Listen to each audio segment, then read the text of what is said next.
அட வாங்க ஆட்டுக்கால் பாயா பார்த்துடலாமா? ஆட்டுக்கால் பாயா டிஃபனுக்கு பெஸ்ட் காம்பினேஷன், சூப்பராக இருக்கும். ஒரு தடவை இந்த மாதிரி ட்ரை பண்ணுங்கள், ரொம்ப ஈஸி தான். நான் இன்றைக்கி 2 ஆட்டுக்காலுடைய மட்டும் நல்லா க்ளீன் பண்ணி கொஞ்சம் உப்பு மஞ்சத்தூள் போட்டு குக்கரில் 8லேருந்து 10 விசில் வச்சுட்டேன். ஓகேங்களா? விசில் வந்ததுக்கப்புறம் அதெல்லாம் எடுத்து வச்சுட்டு அடிகனமான பாத்திரத்தில் தேவையான அளவு எண்ணெய் ஊற்றி சோம்பு போட்டுட்டு அது கூட பட்டை, கிராம்பு, ஏலக்காய் அந்த ஸ்பைசஸ்லாம் போட்டுடலாம். ஓகே, அதுக்கப்புறம் ஒரு வெங்காயத்தை நீளமாக கட் பண்ணி அதையும் நல்லா வதக்கிட்டு காரத்துக்கு பச்சை மிளகாய் போட்டுக்கிட்டேன். சரிங்களா? அதுக்கப்புறம் இஞ்சி பூண்டு பேஸ்ட்டும் கொஞ்சம் தயிரும் போட்டு நல்லா வதக்கினதுக்கப்புறம் கொத்தமல்லி, புதினா லைட்டாக குறைன்னு அரைச்ச அந்த தண்ணியை ஊற்றிட்டு மஞ்சத்தூள், அப்புறம் வீட்டில் அரைச்ச மட்டன் மசாலா, அவ்வளோதான். இதை போட்டு நல்லா மிக்ஸ் பண்ணிட்டேன்.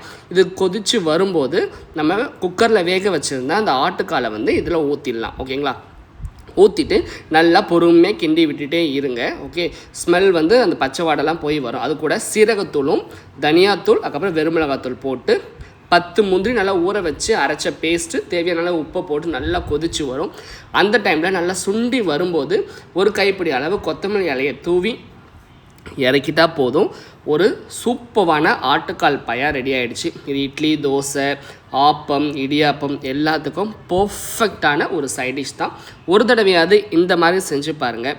உங்களுக்கு மட்டன் மசாலா ரெசிபி வேணும் அப்படின்னா நம்ம போஸ்ட்டை லைக் பண்ணிவிட்டு கமெண்டில் மசாலா அப்படின்னு டைப் பண்ணிங்கன்னா உங்களுக்கு அந்த லிங்க் வரும். Bye bye.